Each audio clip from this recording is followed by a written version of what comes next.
Bonjour et bienvenue dans Enquête criminelle, le podcast. Je suis Jean-Marie Goy. Dans cet épisode, j'ai choisi de vous raconter l'histoire d'Anthony Muroni, 33 ans, retrouvé grièvement blessé sur l'autoroute A4. Évacué en urgence à l'hôpital Mercy de Metz, ce futur papa sans histoire décédera quelques heures plus tard. Alors s'agit-il d'un accident, d'un suicide ou d'un crime ? À travers le témoignage de ses proches et d'une vidéo très intrigante qui le montre quelques minutes avant le drame, Enquête criminelle tente de lever le voile. Avec moi, vous entendrez les voix de Chantal et Fabien Muroni, les parents d'Anthony, Jean-Marie Stanik, son oncle, et Stéphane Bonhomme, son meilleur ami. Vous entendrez également les voix de Sorina Dancy, la fiancée d'Anthony, Thomas Elambran, avocat de la famille, Bernard Marc, médecin légiste, et celle de Michel Levillain et Michel Marie, journaliste. Bonne écoute. Nous allons vous raconter le combat des parents d'Anthony pour la vérité. Mais pour moi, Anthony, il a été tué. Ils ont épluché le dossier et ils ont une conviction. Pour moi, c'est pas un accident, jamais de la vie. Il y a des gens qui savent quelque chose. Chantal, aujourd'hui, elle est persuadée que ça a été prémédité. Dans cette affaire, nous avons retrouvé la petite amie d'Anthony. Elle n'a jamais parlé jusque-là. C'est la dernière proche qui l'a contactée peu avant le drame. Finalement, après 4 ans, quelqu'un a cherché à me parler, parce que c'est sans doute moi qui connaissais le mieux Anthony. Avec les témoins directs de cette tragique soirée, nous allons reconstituer minute par minute les dernières heures de la vie d'Anthony Muroni pour comprendre ce qui lui est réellement arrivé.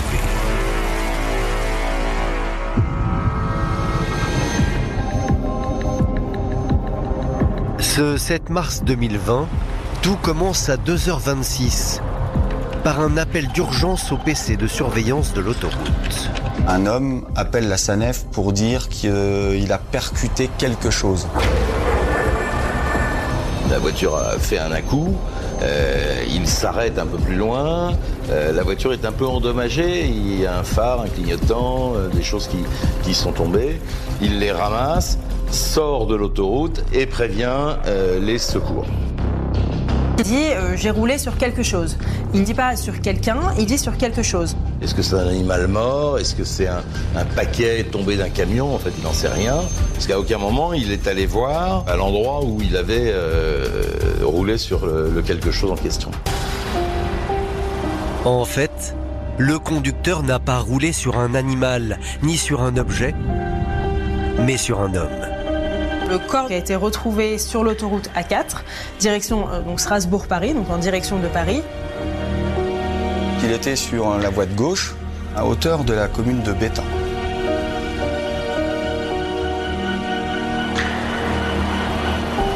Le patrouilleur va déplacer le corps pour le placer entre les glissières de sécurité. Le patrouilleur déclenche les secours et le peloton autoroutier de gendarmerie de Saint-Avold, qui est compétent dans le cadre d'accidents de la route.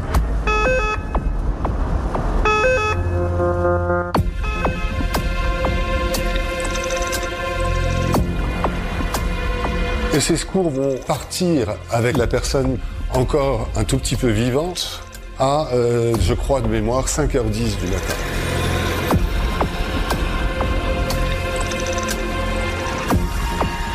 Malgré de lourdes interventions chirurgicales, Anthony Muroni ne va pas survivre à ses blessures.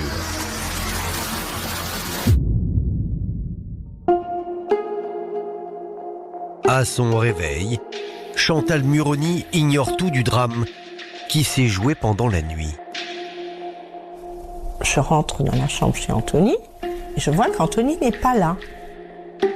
Alors moi, je l'appelle à plusieurs reprises sur son téléphone portable et il répondait pas. Elle sait pertinemment qu'il a passé la soirée avec son ami Stéphane. Donc le premier réflexe, elle prend son téléphone et puis elle va appeler Stéphane. Elle me demande, il est où Anthony? Je dis, je l'ai déposé à la maison, Chantal, va voir dans sa chambre. Non, il est pas dans la chambre. Je dis, va voir aux toilettes. Il était aux toilettes, je sais pas. Et elle me dit, essaye de l'appeler, à toi il va décrocher. J'ai essayé d'appeler sur le téléphone à Anthony, à plusieurs reprises. Et là, j'ai la gendarmerie qui m'envoie un message sur Messenger. Eux, ils avaient le téléphone à Anthony. Ils ont vu Stéphane Bonhomme, ils m'ont recherché sur Internet. Pour les gendarmes, ces appels sont providentiels, car ils vont enfin mettre un nom sur l'homme renversé sur l'autoroute. Il avait cette veste-là, ça peut correspondre. Il a quoi comme téléphone? Je dis, il a un iPhone 13 ou un iPhone 12 Pro, je sais plus ce que c'était. Qu'est-ce que c'est son code pour déverrouiller le téléphone? Je lui donne le code, il me dit, c'est bien la personne là. Comment il s'appelle? Je dis, il s'appelle Anthony Muroni, c'est le fils de Chantal et Fabien Muroni.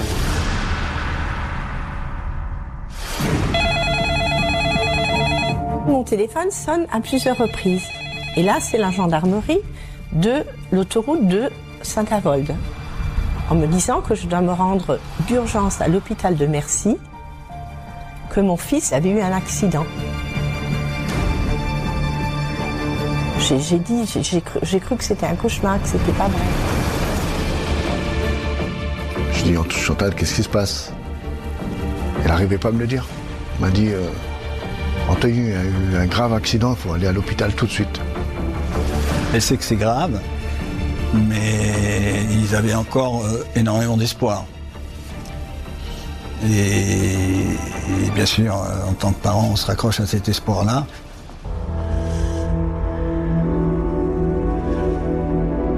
À ce moment-là, Anthony est encore entre la vie et la mort. Mais ses blessures sont trop importantes. Il décède à 10h05, ce 7 mars 2020. Le chirurgien m'a dit la vérité parce que je me suis présenté comme son oncle. Il m'a dit qu'il n'y a plus rien à faire, Anthony est décédé.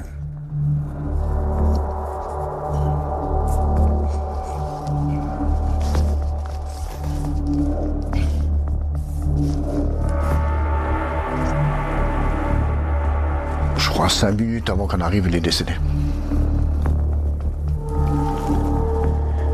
Le médecin nous dit qu'il a fait une hémorragie interne, qu'on ne pouvait plus rien faire, que tout était atteint.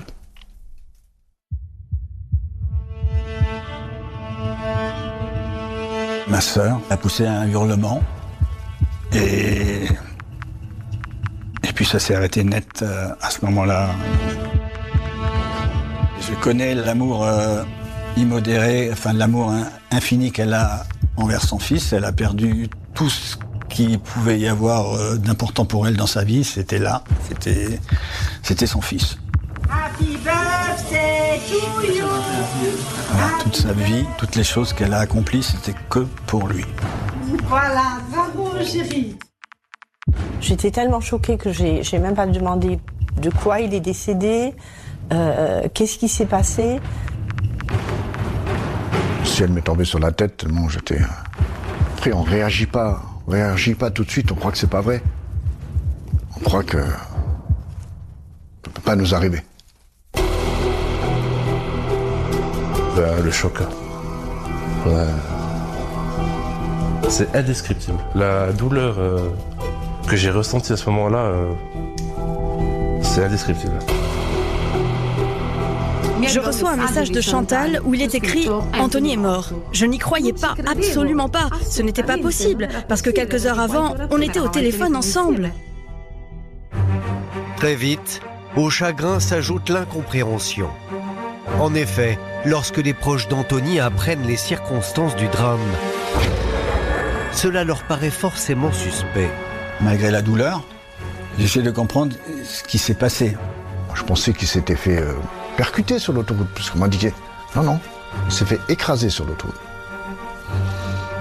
C'est quand même bizarre. Quand il y a ce premier examen du corps, on se rend compte que, en fait, son corps a été franchi, c'est-à-dire qu'on lui aurait roulé dessus. Mais donc, pour lui avoir roulé dessus, c'est bien que le corps qu'Anthony était déjà allongé sur l'autoroute à ce moment-là.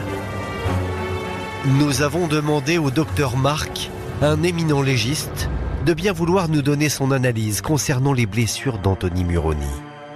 Les lésions qui ont occasionné le décès sont des lésions qui sont survenues alors que le corps était allongé. Ça commence au niveau de la cuisse gauche, avec des fractures complexes du fémur, et puis du bassin, et puis des côtes et des lésions thoraciques qui sont associées. Tout indique donc à l'autopsie qu'Anthony Muroni n'a pas été renversé par une voiture, mais écrasé alors qu'il était déjà allongé sur le bitume. La famille de la victime n'en revient pas.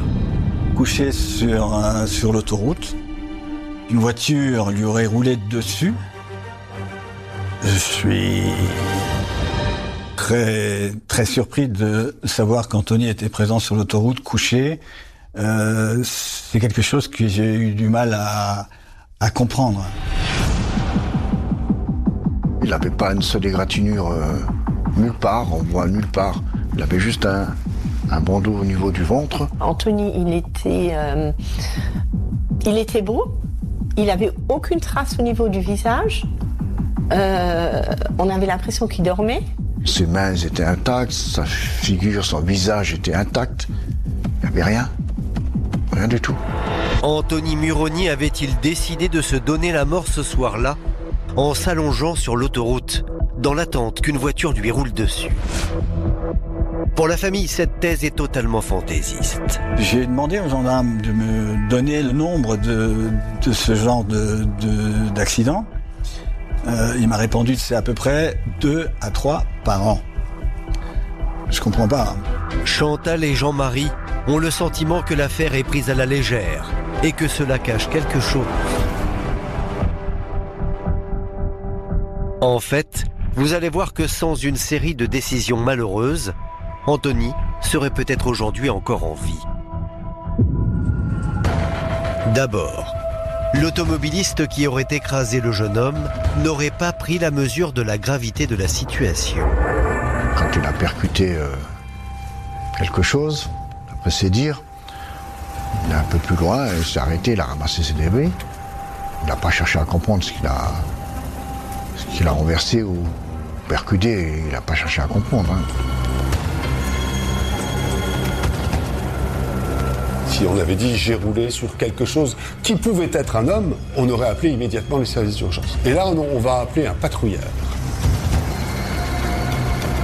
Entre le coup de fil qu'a reçu l'agent de la SANEF et le moment où il s'est rendu sur place, il s'est écoulé énormément de temps, à peu près 1 heure. Et donc le temps que le SAMU arrive, il y a encore 1 heure qui s'est écoulée. Si au départ, on avait tout de suite envoyé les secours, au lieu d'envoyer d'abord un patrouilleur, puis ensuite les secours, peut-être aussi qu'on aurait évité cette fin tragique. Et le docteur Bernard Marc est lui aussi formel. De précieuses minutes ont été perdues. Lors d'un polytraumatisme, la montre compte beaucoup et une prise en charge très rapide lui apporte beaucoup plus de chances que si on commence la réanimation 1 heure plus tard lorsque les lésions auront évolué et occasionné des dégâts qui sont parfois irréversibles, comme c'est le cas. Et vous allez voir que dans le cas d'Anthony Muroni, les retards se sont multipliés. Les forces de l'ordre et les secours présents sur place auraient eux aussi tergiversé pour une raison très surprenante. Au départ, les gendarmes pensaient que c'était un SDF sur l'autoroute. Et d'ailleurs à tel point qu'ils avaient commandé un hélicoptère pour l'évacuer d'urgence, et quand ils ont réalisé que c'était un SDF, ils ont annulé la commande de l'hélicoptère. Anthony, comme il était habillé, c'était pas un SDF. Il avait un manteau en cachemire bleu marine, il avait un gilet bleu marine et une chemise blanche et bleu marine rayée. En fait, Anthony Muroni n'avait pas ses papiers sur lui, donc il était impossible de l'identifier. Et là où ça se complique, c'est quand les gendarmes réalisent que finalement c'est pas du tout un clochard, que c'est le fils Muroni. À un moment, on nous dit oui, mais si on avait su qui c'était. Je me suis permis de répondre aux gendarmes. J'ai dit personne, quelle qu'elle soit, mérite la plus grande attention. C'est pas parce que c'est un SDF qu'on doit le laisser mourir. Vous vous rendez compte ? C'est quand même inadmissible. Juste cette parole, c'est quand même inadmissible. Il se trouve qu'Anthony Muroni et la famille Muroni en général est assez connue dans la ville et donc ce qui gêne un petit peu les gendarmes parce qu'il y a eu énormément de temps qui s'est écoulé, du temps précieux et beaucoup de manquements dans cette enquête.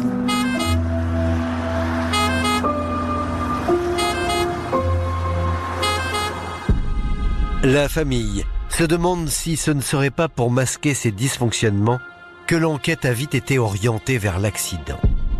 Et l'étude du dossier semble confirmer que certains éléments suspects n'ont pas été creusés. Comme par exemple la déposition du conducteur qui a roulé sur Anthony. Maître Thomas Elambran, l'avocat des parents d'Anthony, s'étonne que l'automobiliste n'ait pas réalisé qu'il avait percuté un être humain.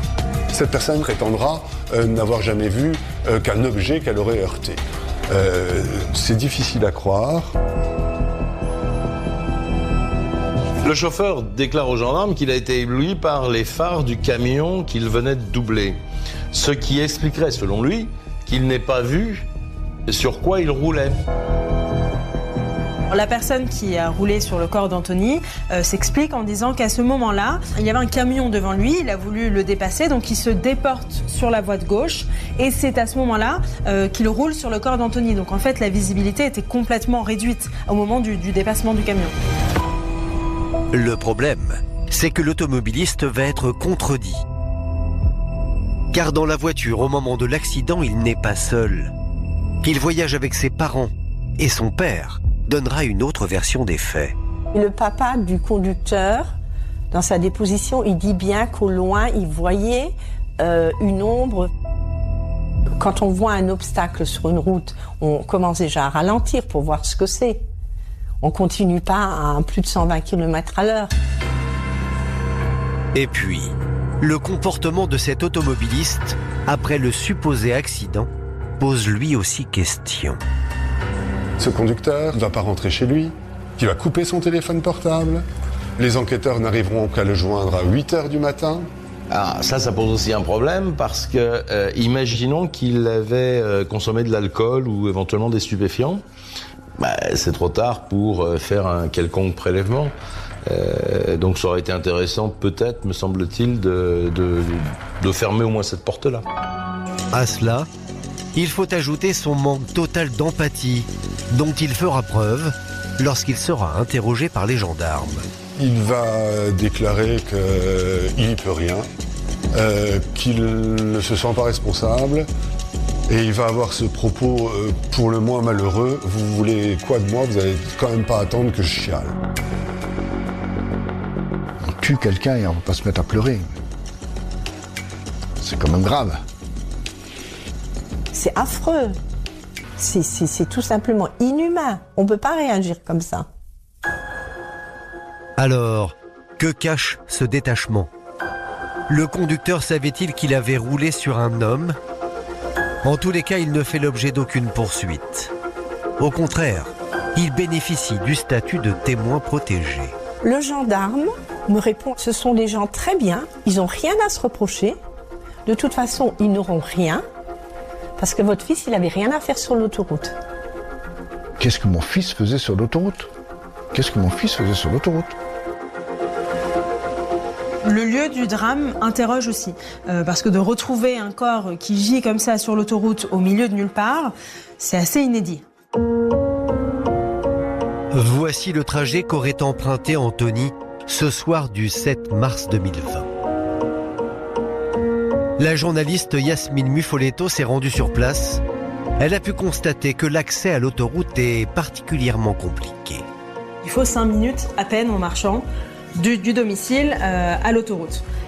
Pour arriver à l'endroit, à la portion d'autoroute, on va emprunter en fait un chemin qui est un petit peu terreux, qui peut être boueux, notamment en hiver. Et donc là, en fait, ce qui nous sépare de l'autoroute, c'est un grand grillage qui doit faire à peu près 2,50 m de haut, je dirais. Ce qui est flagrant, c'est surtout qu'il est impossible d'atterrir comme ça à pied sur l'autoroute. Depuis le décès d'Anthony, ses parents se rendent régulièrement sur les lieux. Et ils font le même constat. Tu te rends compte? Le chemin qu'il aurait dû faire pour arriver jusque-là, jamais de la vie. Pas possible. Pas possible. Anthony se trouvait à peu près là. Un peu plus loin là-bas. On le voit pas d'ici parce qu'il y a le grillage, mais un peu dans la zone là. Pour les parents d'Anthony, rien ne permet d'expliquer la présence de leur fils, inerte, au beau milieu de l'autoroute. Pourtant, vous allez voir que d'après les images de vidéosurveillance, tout porte à croire que ce soir-là, le jeune homme n'est pas dans son état normal.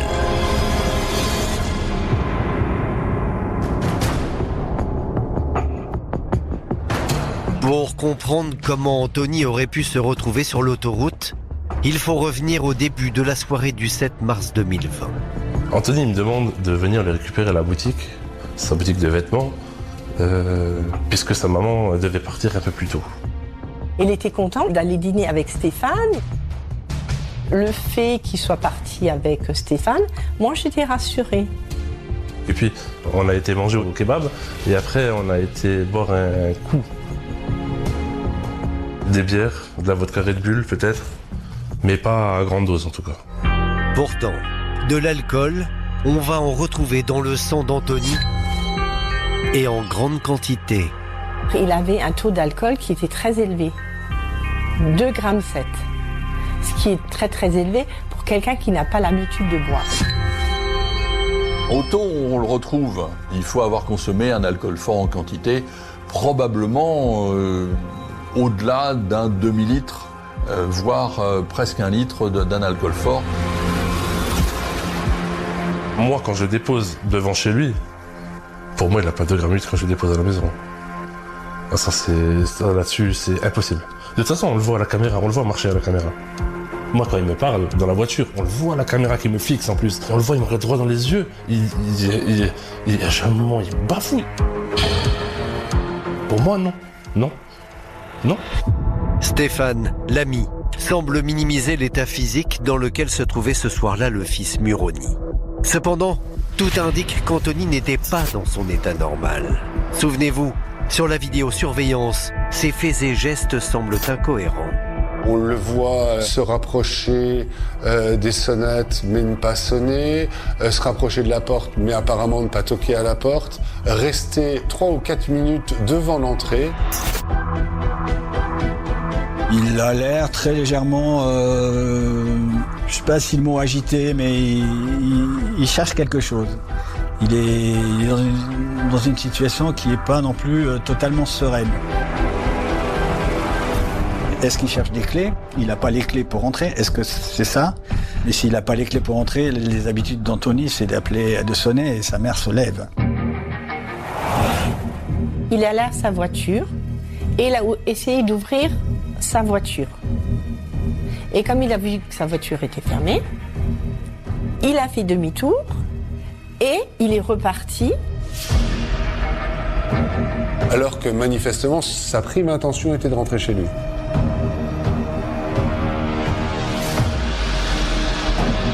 Il y a un changement d'avis qui s'opère, il y a un comportement étrange d'Anthony à ce moment-là. Anthony Muroni semblait pas dans son état normal, il semblait avoir beaucoup bu. Sur les images, on le voit manifestement en état d'ivresse, il titube, il marche pas droit, il est hésitant, d'ailleurs on comprend pas ce qu'il fait, il est devant chez lui, il tourne, il vire, il reste là comme ça, de façon totalement indécise, comme souvent un homme qui a bu. Les gendarmes ont retrouvé Anthony Muroni à 200 mètres de là, sur l'autoroute. Vu sa forte consommation d'alcool, cela paraît impossible qu'il ait fait le trajet dans cet état. Et pourtant, un précédent jette le trouble, c'est ce que nous confie sa petite amie. Un soir, il avait bu, je ne me souviens plus quel type de cocktail, et il voulait me rejoindre. Alors il est allé à la gare, il s'est retrouvé le lendemain sans son téléphone, sans sa montre, et il ne se souvenait de rien. Vous voyez, c'est peut-être ce qui aurait pu se passer le soir de sa mort. Sorina est depuis 2 ans la compagne d'Anthony Muroni. Elle vit en Italie, à Milan. C'est la première fois qu'elle parle. Selon elle, si son compagnon a bu le soir de sa disparition, c'est parce qu'il ne supportait plus l'éloignement. En effet, Anthony a appelé Sorina à 4 reprises, alors qu'elle fêtait son anniversaire dans un bar avec ses amis. Alors forcément, une telle insistance, cela a provoqué des tensions. Merci d'avoir écouté la première partie de cet épisode consacré à l'affaire Anthony Muroni. Dans la deuxième partie, vous allez découvrir que sa famille est convaincue qu'il ne s'agit ni d'un accident, ni d'un suicide, et que des personnes très proches d'Anthony savent sans doute ce qu'il s'est passé.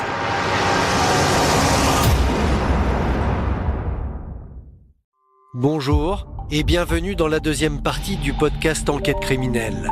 Je suis Jean-Marie Goy et j'ai choisi de vous raconter l'affaire Anthony Muroni, ce futur papa sans histoire qui est retrouvé grièvement blessé au beau milieu de l'autoroute. Il décédera à l'hôpital quelques heures plus tard. Sa famille ne croit pas à l'accident, encore moins au suicide. Enquête criminelle tente de lever le voile. Avec moi, vous entendrez les voix de Chantal et Fabien Muroni, les parents d'Anthony, Jean-Marie Stanik, son oncle, et Stéphane Bonhomme, son meilleur ami. Vous entendrez également les voix de Sorina Dancy, la fiancée d'Anthony, Thomas Elambran, avocat de la famille, Bernard Marc, médecin légiste, et celle de Michel Levillain et Michel Marie, journaliste. Bonne écoute. C'était juste une dispute. Il y avait déjà eu des tas de disputes par le passé, à tel point qu'on ne se parlait pas pendant plusieurs jours. Et puis quand il revenait à Milan, on se remettait ensemble. Il y avait un lien très fort entre nous. Cependant, malgré ces querelles régulières, Sorina et Anthony semblaient être un couple amoureux et solide. C'était un homme différent de tous les autres. Il était beau, blond, aux yeux bleus, grand, toujours calme, toujours parfait, toujours respectueux. On aurait dit qu'il venait d'une autre époque. Un prince charmant. Oui, j'étais amoureuse, bien évidemment.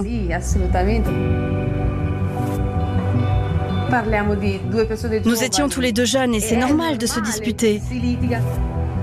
En fait, j'ai un fort caractère. Ça m'arrivait de lui dire « Stop, je ne veux plus te parler ». Et puis après, j'y repensais et c'est moi qui lui courais après. Je trouvais toujours une excuse pour lui écrire ou alors c'était lui qui voulait recoller les morceaux. Ça a toujours été comme ça. Seul ombre au tableau, Anthony Muroni était un homme d'une jalousie maladive et Sorina, sa compagne, en jouait souvent. Je sais que Sorina, elle faisait souvent des choses pour le rendre jaloux, comme poster des photos. Ça, elle le faisait, ça l'énervait. Un maillot de bain avec un string, et ça, mon fils, il supporte pas. Ça, c'est des choses comme ça qui l'énervaient, quoi. Elle était dans la provoque. Je vais... Non. Alors, Anthony, vis-à-vis de moi, était très jaloux. Si je sortais avec mes amis, il me demandait « Où tu vas ?» Ou alors, il est arrivé aussi que je mette une jupe un peu courte ou que je me maquille un peu plus que d'habitude. Même si nous étions ensemble, il me disait « Pourquoi tu fais ça ?» Sorina, elle est gentille, c'est une belle fille, voilà, un ange, mais derrière, je pense qu'il y avait le diable qui se cachait derrière elle. Elle était super, mais elle pouvait être très folle aussi. C'était ses mots à lui, Anthony. Alors, ce soir-là, Anthony était-il préoccupé par sa dispute avec sa compagne, au point de vouloir mettre fin à ses jours sur l'autoroute? Son copain affirme qu'il s'était disputé avec sa petite amie qui était en Italie et qui broyait peut-être du noir à cause de cette dispute. Elle était avec des amis en train de dîner et elle dit qu'effectivement, ce soir-là, il la harcelait d'appels téléphoniques et qu'elle avait bien compris qu'il avait picolé. Elle avait envie d'avoir la paix, donc elle avait pas coupé son portable, mais elle répondait plus aux appels. Et lui, il s'est fait un film en disant « Mais pourquoi elle me répond plus? Ça se trouve, elle est avec quelqu'un d'autre, je sais pas quoi. » Enfin, bon. Que sa jalousie soit fondée ou non, Anthony, le soir de sa disparition, semble prêt à toutes les folies pour retrouver son amoureuse. Il m'a demandé 2 ou 3 fois dans la soirée pour que je l'accompagne à Milan ce soir-là. Mais ça faisait 1 semaine ou 2 semaines que Milan était complètement confiné. Je me souviens qu'il pleurait. À sa voix, on comprenait qu'il était triste ce soir-là. Et à chaque fois, il me disait « Je vais venir te voir à Milan ». Je répondais « Anthony, tu ne peux pas venir à Milan, tu es en France ». Signe que ce soir-là, Anthony cherchait à prendre la route avec sa voiture pour retrouver sa compagne à Milan, avec laquelle il s'est disputé. Ces images de vidéosurveillance qui semblent nous en apprendre un peu plus sur les intentions du disparu. La vidéosurveillance montre également que Anthony Muroni cherche les clés de sa voiture. On a l'impression qu'il veut repartir quelque part. Et donc il cherche les clés de sa voiture, il ne les trouve pas.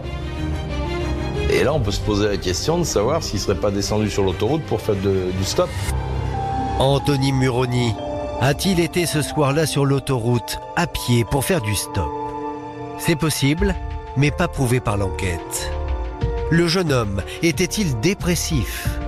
Sa compagne nous confirme pour la première fois qu'Anthony Muroni n'allait pas bien le soir de sa disparition. Un an plus tôt, je suis tombée enceinte. Je n'ai pas mené cette grossesse à son terme parce que je sentais que j'étais trop jeune, que je devais d'abord penser à mon avenir. Le soir de sa mort, il en a reparlé et il m'a dit, en parlant de cet enfant, de ce fœtus, qu'il était un peu triste à cause de cela. Jaloux de sa compagne, triste de ne pas être papa et de surcroît alcoolisé. Est-ce ce terrible cocktail qui a poussé Anthony Muroni à se donner la mort? L'hypothèse fait froid dans le dos, mais elle est rejetée en bloc par son entourage. Non, pas du tout dépressif ni suicidaire. Et justement, il avait toute sa vie devant lui là. Il était en train de s'ouvrir au monde. Il était dans l'ambition. Il était arrivé à ce croisement des choses qu'il a voulu atteindre. À aucun moment j'ai senti Anthony déprimé. Il n'était pas déprimé. Un passionné, un vrai passionné. C'est-à-dire que lui, il quittait son magasin le soir quand tout était parfait. On voit bien quand il passe l'aspirateur lui-même, c'était son magasin, c'était son bébé, son bijou. C'était un bosseur, plus que papa et maman. Ah ouais, Anthony, c'était un grand travailleur. Il l'aimait parce qu'il aimait ce qu'il faisait. Et il y a plus troublant encore, le suicide ne semble pas confirmé par certains éléments du dossier. Anthony ne serait peut-être jamais passé par le fameux chemin d'accès à l'autoroute. Quand on retrouve le corps, il n'a rien sur les chaussures. Ses chaussures sont intactes en fait. Et donc s'il avait fait le chemin à pied de sa maison à la portion d'autoroute où on l'a retrouvé, ses chaussures auraient été tachées. Il y avait quand même de la boue, il y avait quand même beaucoup de boue parce qu'il n'avait plu. Les chaussures, elles étaient impeccables.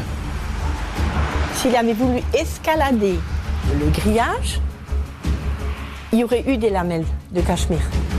C'est obligé. C'est impossible qu'un manteau aussi fin, avec un cachemire aussi fin, qui ne soit pas déchiré. On n'a pas retrouvé. Et puis, si Anthony Muroni avait voulu se suicider, il semble étrange qu'il ait fait tout un détour, alors qu'il existe une rampe d'accès direct face à la rue par laquelle il est arrivé. De plus, 6 mois après la mort d'Anthony, à la demande de la famille, une autopsie va être réalisée. Et là, on va découvrir qu'une information capitale a échappé au premier examen du corps. On a une lésion qui est une lésion crânienne avec un hématome.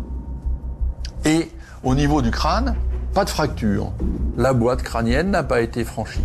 Ça n'est pas en lien avec un accident provoqué par le véhicule. Parce que le véhicule a roulé sur le corps, et s'il avait roulé sur la tête, forcément ça aurait provoqué l'explosion de la boîte crânienne. Alors 2 hypothèses sont là pour ce trauma crânien. La première, c'est que l'alcoolisation étant forte, la personne va s'effondrer. Il tombe de sa hauteur et il y a un traumatisme important.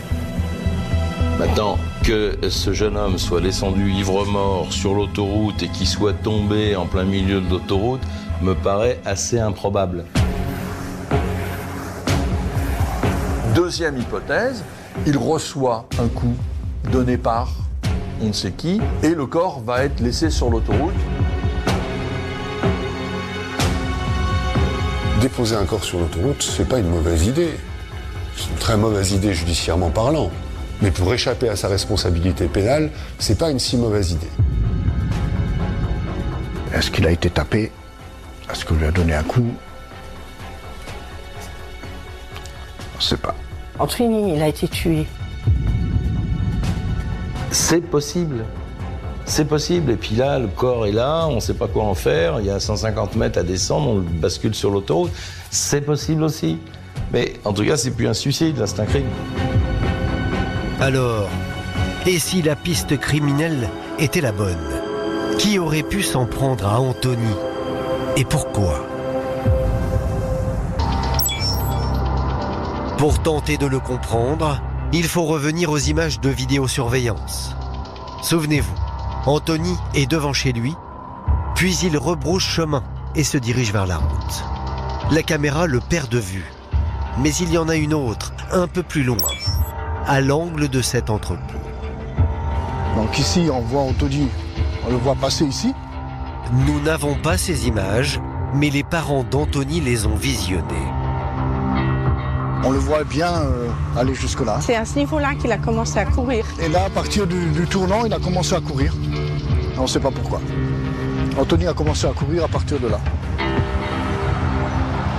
Ensuite, on le verra repartir en direction de centre-ville, en fait. Cette direction est confirmée par un message d'Anthony reçu à 1h52 par Sorina, sa petite amie. Le jeune homme se trouverait alors près d'un hôtel situé à moins de 500 mètres de son domicile. Il m'a probablement envoyé sa position à cet endroit pour que je comprenne qu'il était en danger. Une manière de me dire, si jamais on me recherche le lendemain, tu sais par où je suis passé. Est-ce qu'il essaye de s'échapper d'une situation? Est-ce qu'il essaye de semer quelqu'un? En tout cas, sur les images de vidéosurveillance, on ne voit personne qui le poursuit derrière. Pour l'entourage d'Anthony, il n'y a qu'une seule explication. Cette nuit-là, l'attitude du jeune homme laisse penser qu'il allait rejoindre une personne qu'il connaissait. Je connais mon neveu, c'est quelqu'un de très craintif. C'est pas quelqu'un de très courageux. Il se serait jamais aventuré tout seul sans savoir que quelque part, il y avait quelqu'un qui l'attendait. Anthony aurait-il pu être attiré dans un piège? Son ami Stéphane est catégorique. Anthony, il avait rendez-vous avec personne ce soir-là. Donc elle a rendez-vous avec quelqu'un, il me le dit, Anthony. Et là, à 1h30 du matin, il m'aurait dit « Steph, suis-moi ». Il m'aurait pas dit « Dépose-moi à la maison » et non, impossible. Ça, moi, j'y crois pas. Justement, en observant la vidéosurveillance, Sorina, la petite amie, a repéré un étrange manège qui lui fait penser que Stéphane, l'ami d'Anthony Muroni, ne dirait pas toute la vérité. Sur la vidéo, beaucoup de choses ne tournent pas rond. Pourquoi? Parce qu'Anthony descend de la voiture. Il se dirige vers la maison. Il se souvient qu'il a oublié son manteau, il retourne en courant vers la voiture de son ami. Il remonte dans la voiture et il reste de longues minutes dans la voiture. Mais avant de descendre, il dit encore quelque chose à Stéphane. Alors, moi j'imagine qu'il se donne rendez-vous. Stéphane mentirait-il? Pour la fiancée d'Anthony, il y a plusieurs autres éléments qui paraissent louches au sujet de l'ami de son compagnon. Pendant les 2 ans qu'a duré notre relation, je n'ai jamais entendu parler de cet ami. Et ça m'a étonnée. Alertée même.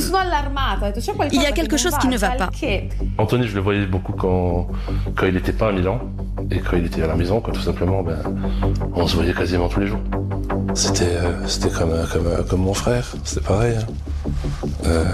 On était vraiment liés d'amitié tous les deux. Et alors, si tu es mon meilleur ami, ça veut dire que j'ai confiance en toi. Donc toi, vu que je te fais confiance, tu dois t'en montrer digne et attendre que je rentre. Et si c'est nécessaire, je t'accompagne même jusque dans ton lit. Pourtant, on me voit sur les caméras l'attendre. Qu'il aille jusque sur les escaliers de devant. Quand il est sur les escaliers et que je le vois qu'il met la main en poche, je me dis, il va ouvrir la porte pour rentrer. Non, en fait, il attend que je parte et pour qu'il reparte de son côté. Cette personne rejette la faute sur moi pour écarter les soupçons qui pèsent sur lui, pour se faire oublier. Stéphane se sent injustement accusé, d'autant que Sorina n'est pas la seule à insinuer qu'il serait pour quelque chose dans cette histoire. Stéphane est venu immédiatement vers moi. Il m'a paru très mal à l'aise, il était perturbé, il parlait vite, il était très nerveux. Peut-être qu'il sait des choses. J'ai revu Stéphane. Son comportement, je le trouve fuyant par rapport à moi. Il est méfiant par rapport à moi, je ne sais pas pourquoi. Ses doutes, Chantal va jusqu'à les exprimer en direct à la télévision dans le cadre de l'émission Appel à témoins sur M6. Entre les 3 amis qui étaient avec lui le soir-là, il y en a un qui sait quelque chose. La personne qui pour l'instant est complètement mise hors de cause, il nous a parlé quand même, il faut quand même être honnête, il nous a parlé. C'est pas du tout caché, ça je ne veux pas qu'on dise ça. Non, je ne l'incrimine pas du tout. Hein. Vous voulez que toutes les pistes soient étudiées. Chantal Muroni cherche un coupable à tout prix. Cette femme souffre. Elle souffre d'avoir perdu son fils. Or, pour mettre quelqu'un en garde à vue, il faut quand même avoir des indices graves et concordants à lui soumettre. Ils ont déposé plainte contre moi au début. J'ai eu des menaces de mort.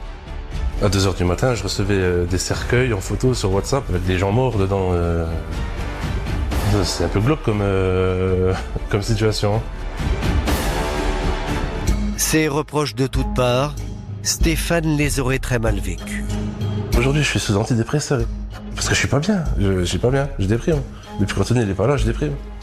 Je suis pas bien. J'avais besoin qu'il soit là avec moi. Comme lui, il avait besoin de moi, j'avais besoin de lui. Stéphane, il a un alibi, j'ai envie de vous dire, en béton. Il a accompagné Anthony jusqu'à son domicile, mais ça on l'a par la vidéosurveillance. Et ensuite, il a continué sa soirée en allant rejoindre des amis chez qui il a terminé la soirée. Il n'en a plus bougé et tous ses amis en attestent. Alors, si Stéphane est étranger à tout ce qui se passe, Anthony pourrait-il avoir eu rendez-vous avec quelqu'un d'autre? Et cela sans que ni sa famille, ni son meilleur ami ne soient au courant. Vous allez voir que c'est entièrement possible.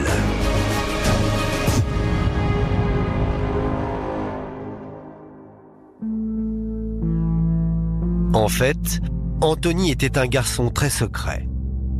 En interrogeant ses proches, nous nous sommes rendus compte qu'il aurait très bien pu dissimuler des choses. Sorina a découvert à ses dépens des cachotteries d'Anthony après sa mort. La dernière fois qu'il est venu à Milan, je n'étais pas avec lui.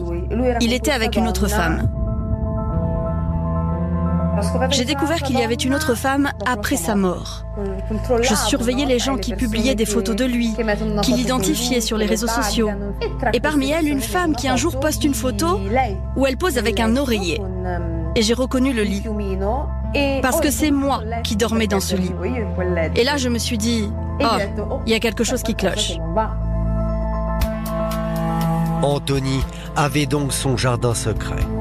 D'ailleurs, sur les images de vidéosurveillance, on le voit continuer à échanger des messages, mais ce n'est pas avec sa fiancée Sorina. Et apparemment, ce soir-là, il avait sur lui beaucoup d'argent. Le soir-là, il avait 1000 € dans la poche. C'était 5 billets de 200 €. On n'a jamais retrouvé. 1000 €, qu'en a-t-il fait? Les a-t-il utilisés pour une négociation, une transaction? Anthony était quelqu'un qui, à ma connaissance, n'a pas du tout eu de relation avec des réseaux ou des gens un peu malfaisants. J'ai effleuré un jour la conversation avec lui, il a coupé court et il m'a fait d'une façon assez insistante pour faire comprendre qu'il n'y avait rien. Cela a beau étonner ses proches, mais il n'empêche. Un rendez-vous nocturne expliquerait le mystérieux périple d'Anthony ce soir-là. Souvenez-vous, à 1h46, Anthony Muroni repart précipitamment de son domicile. À 1h52, il est géolocalisé à 500 mètres de là, près d'un hôtel. Et à 2h26, soit une demi-heure plus tard, il est renversé sur l'autoroute. C'est étrange, car pour faire ce trajet, il faut une dizaine de minutes. Il y a 150 mètres entre son domicile et l'autoroute. Il faut en gros escalader, descendre, passer par-dessus le parapet et entre 7 et 10 minutes en allant tout doucement. Bon, admettons qu'il soit bien imbibé. Allez, même on lui met un quart d'heure. Qu'est-ce qu'il fait du reste du temps ?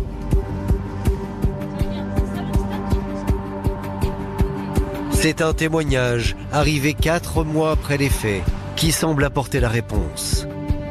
Un passant affirme avoir croisé Anthony Muroni à 2h02 devant un snack de la ville voisine. Ce témoin a vu Anthony ici.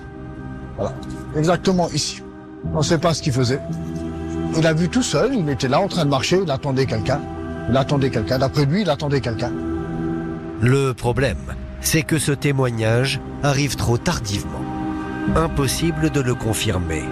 Dans le temps, il y avait des caméras ici. Maintenant, c'est fermé. Ils les ont enlevées, mais il y avait des caméras à l'extérieur qui n'ont pas été exploitées. S'agissait-il bien d'Anthony Muroni ? Attendait-il vraiment quelqu'un ? Toujours est-il que si on en croit ce signalement, un scénario se dessine. Les choses auraient mal tourné entre Anthony et le mystérieux inconnu avec qui il avait rendez-vous. Et là, cet homme, peut-être a-t-il eu un différend avec lui dans la voiture, peut-être se sont-ils arrêtés pour une X raison, ça peut être l'argent, ça peut être tout ce qu'on veut. En tout cas, ça n'a pas fonctionné, ils se sont embrouillés, il y a une bagarre, il a pris un coup, le fameux coup derrière la tête. Reste alors pour l'agresseur d'Anthony à se débarrasser du jeune homme sur l'autoroute. Et pour cela, faute de pouvoir emprunter les accès de secours barrés par des grilles, il faut faire un détour d'une quinzaine de minutes. Voilà pourquoi Anthony aurait été retrouvé à 500 mètres de chez lui, près de 40 minutes plus tard.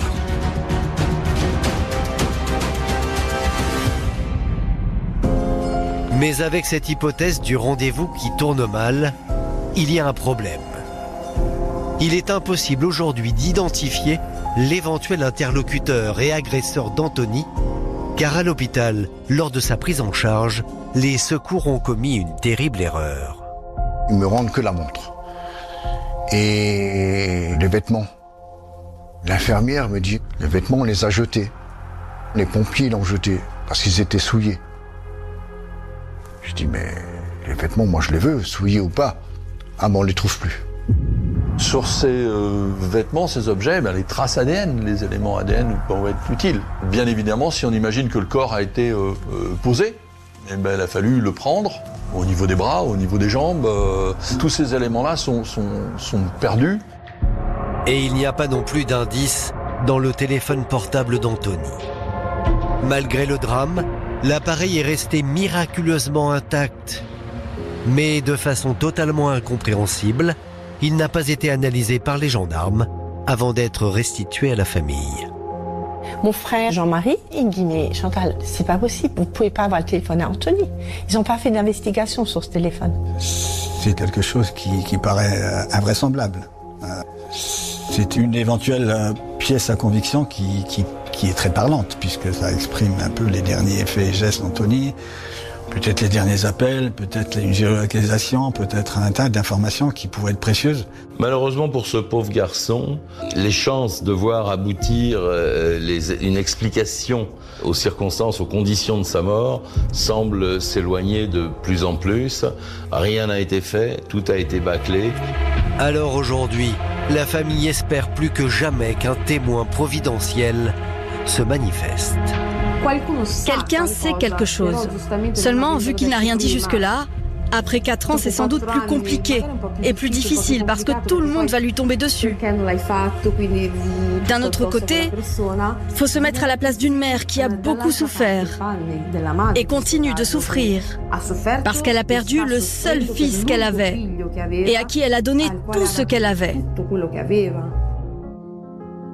S'il y a des gens qui ont des éléments, qui ont des indices ou des preuves au sujet du décès d'Anthony, veuillez contacter l'émission, s'il vous plaît. On n'a pas seulement la douleur, on a la rage. La rage de ne pas savoir. Et dans notre combat, maintenant, on a décidé avec Chantal de donner une récompense pour celui qui fournira des indices. Des indices vrais. Pas des indices qu'on ne peut pas vérifier, des indices vrais. Il y a des gens qui savent. Bien sûr qu'il y a des gens qui savent. Et le temps presse, car l'affaire pourrait bientôt se solder par un non-lieu. Si moi je sombre, Chantal elle sombre, là c'est terminé. J'essaie d'être là. J'essaie de vivre, de survivre. Pour elle. Pour moi, pour elle.